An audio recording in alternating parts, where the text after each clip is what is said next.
You are alone in your room at 3 in the morning. You cannot sleep. Something is hunting you, but it is not outside. It is inside. Carl Jung called this the shadow, and he believed that if you do not turn around and face it, it will devour you from within. Today, we are going to meet the psychologist who descended into his own madness to bring back a map of the human soul. By the end of this, you will understand why your anxiety might not be a problem to solve, but a message you have been ignoring. Carl Gustav Jung was a Swiss psychiatrist who lived from 1875 to 1961. On the surface, his life looked like a success story. He worked alongside Sigmund Freud, founded his own school of psychology, and became one of the most influential thinkers of the 20th century. But beneath that surface, Jung was fighting a war with forces most people refuse to believe exist. He spent years on the edge of madness, talking to voices in his head, painting visions that terrified him, and descending into what he called his confrontation with the unconscious. He did not do this because he was broken. He did it because he believed that modern people were sleepwalking through life, cut off from the deeper parts of themselves, and that this disconnection was killing them slowly. Jung thought that your dreams are not random noise. They are messages from a part of you that knows more than your waking mind ever will. He believed that the things you are most afraid of, the parts of yourself you hide and deny, are not your enemies. They are the keys to becoming whole. And he believed that if you refuse to meet the monster in your own psyche, it will meet you anyway in your relationships, your addictions, your breakdowns, and your rage. This is not a story about self-improvement. This is a story about what happens when you stop running. Carl Jung was born in a small Swiss village to a father who was a pastor and a mother who heard voices. His childhood was strange and lonely. His mother would disappear into depressive episodes, and Jung grew up feeling that there were two versions of her, one loving and one terrifying. He spent hours alone, building miniature villages, carving figures out of wood, creating entire worlds in his imagination. He later said that his childhood taught him that reality has layers. There is the world everyone agrees on, and then there is the other world, the one that speaks in symbols and dreams and irrational fears. When Jung was a teenager, he had a vision that changed his life. He saw God sitting on a golden throne above a beautiful cathedral, and then God defecated on the church and shattered it into pieces. This vision horrified him. He was raised religious. He was supposed to become a pastor like his father. But this image told him something his conscious mind could not accept. It told him that God, or whatever force moves through reality, does not care about our rules, our buildings, our respectable lives. It told him that the sacred and the profane are not opposites. They are two faces of the same thing. Jung went to medical school and became a psychiatrist. He worked at a mental hospital where he treated patients with schizophrenia. While Freud was in Vienna developing his theories about sex and repression, Jung was in Switzerland talking to people who heard voices, saw visions, and lived in realities no one else could access. Jung did not think these people were simply broken. He thought they were experiencing the unconscious in its raw, unfiltered form. He believed that madness was not the opposite of sanity, but what happens when the unconscious floods the conscious mind without any structure to hold it. And he began to wonder, what if we are all a little bit mad, but most of us just have better defenses? In 1907, Jung met Sigmund Freud, and for a while they were like father and son. Freud saw Jung as his heir, the man who would carry psychoanalysis into the future. But Jung could not accept Freud's insistence that everything came down to sex. Jung believed there was something deeper, something older, moving beneath human behavior. He believed in what he would later call the collective unconscious, a layer of the psyche shared by all human beings, filled with ancient symbols and patterns that shape our dreams, our myths, and our fears. Freud thought Jung was going mystical, losing his scientific rigor. Jung thought Freud was reducing the soul to a machine. In 1913, they broke contact, and Jung fell apart. What happened next is one of the strangest episodes in the history of psychology. Jung called it his confrontation with the unconscious. For 6 years, from 1913 to 1919, Jung deliberately let himself fall into what looked like madness. He stopped seeing patients. He withdrew from public life. He began having visions. He heard voices. He saw figures that were not there. A wise old man named Philemon appeared to him and spoke to him as if he were a real person. Jung painted these visions in a book he called the Red Book, a massive leather-bound journal filled with images and text that he kept secret for most of his life.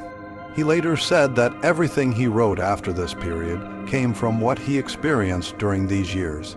He said that he had to go down into the underworld of his own mind to meet the figures living there, to listen to them, to negotiate with them, because if he did not, they would possess him. This is where Jung's ideas stop being theory and become lived experience. He was not writing about the unconscious from a distance.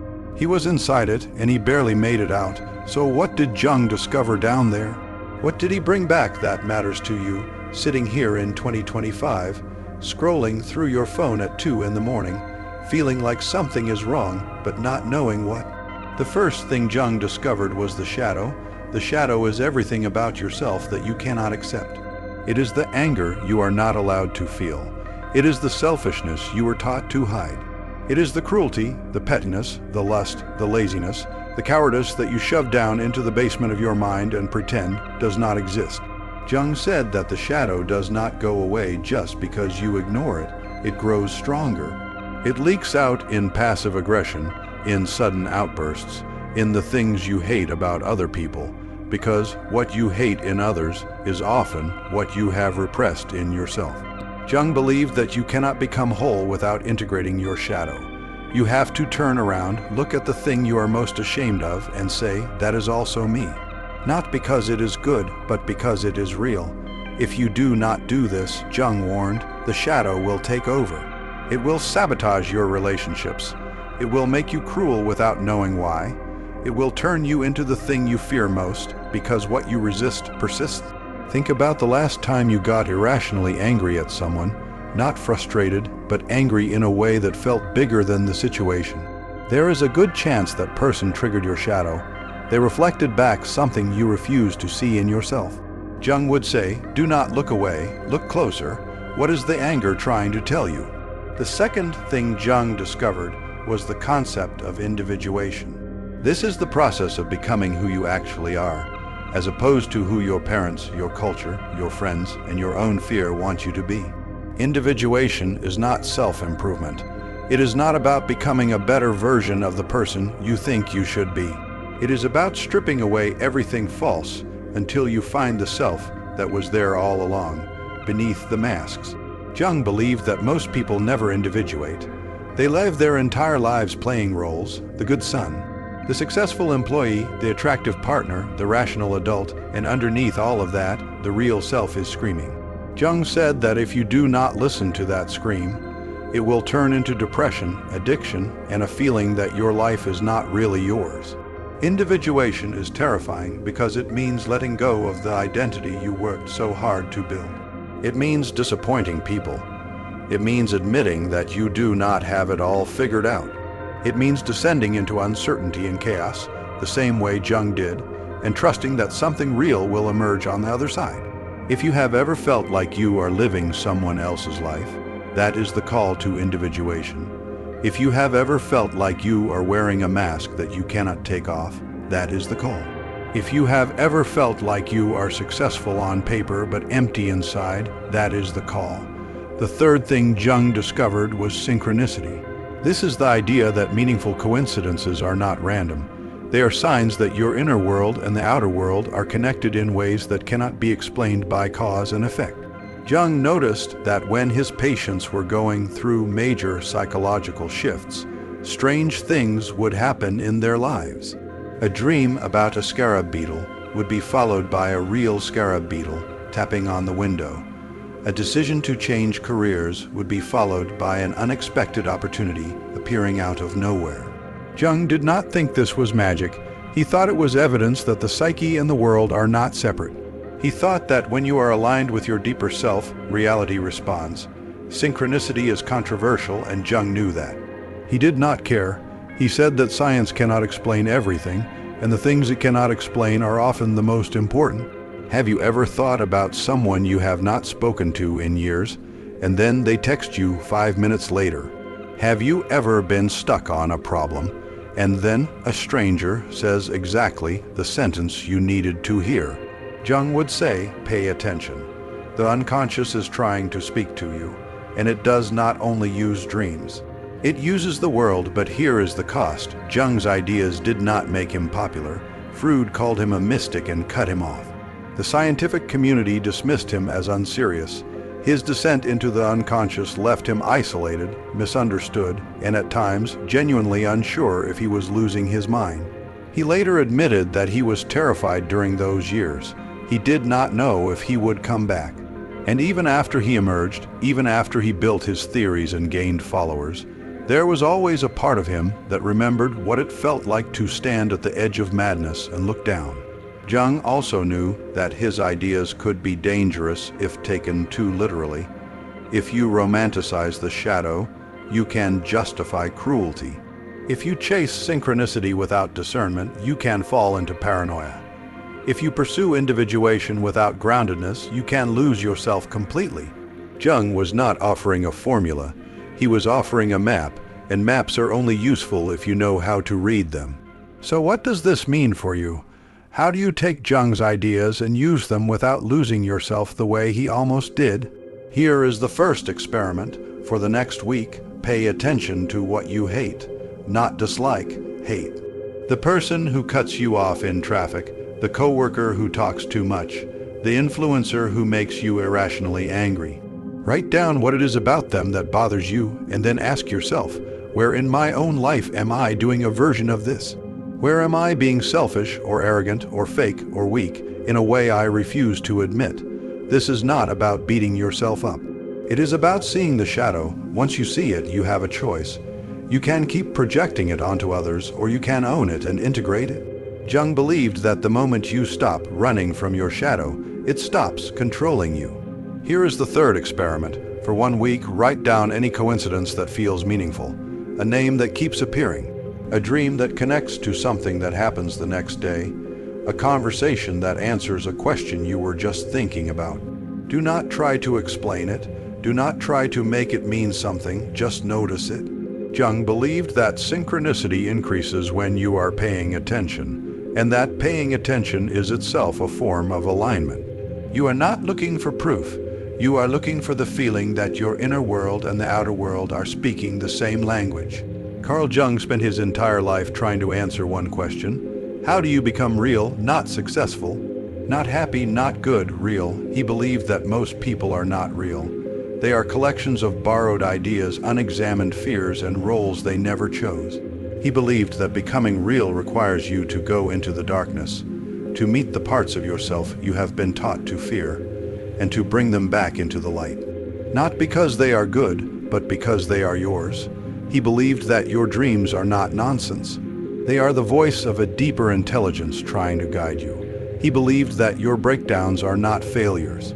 They are initiations, and he believed that the world is not dead matter. It is alive, and it is responding to you if you are willing to see it. Jung wrote that the privilege of a lifetime is to become who you truly are, but he also knew that most people will never take that privilege because it costs too much. It costs your illusions, it costs your safety, it costs the version of yourself that everyone else is comfortable with. And for most people, that price is too high. They would rather stay asleep. But if you are still here, if you have read this far, there is a part of you that knows you cannot stay asleep anymore. There is a part of you that has been whispering or maybe screaming that something is wrong, that you are living a life that does not fit, that you are pretending to be someone you are not, that you are running from something you need to face. Jung would tell you that the thing you are running from is not your enemy. It is the part of you that knows the way forward. The shadow knows where you are lying. The unconscious knows what you really want. The dreams know what you are refusing to see. And the only way out is through. Carl Jung met the monster in his dreams, and he came back with a message.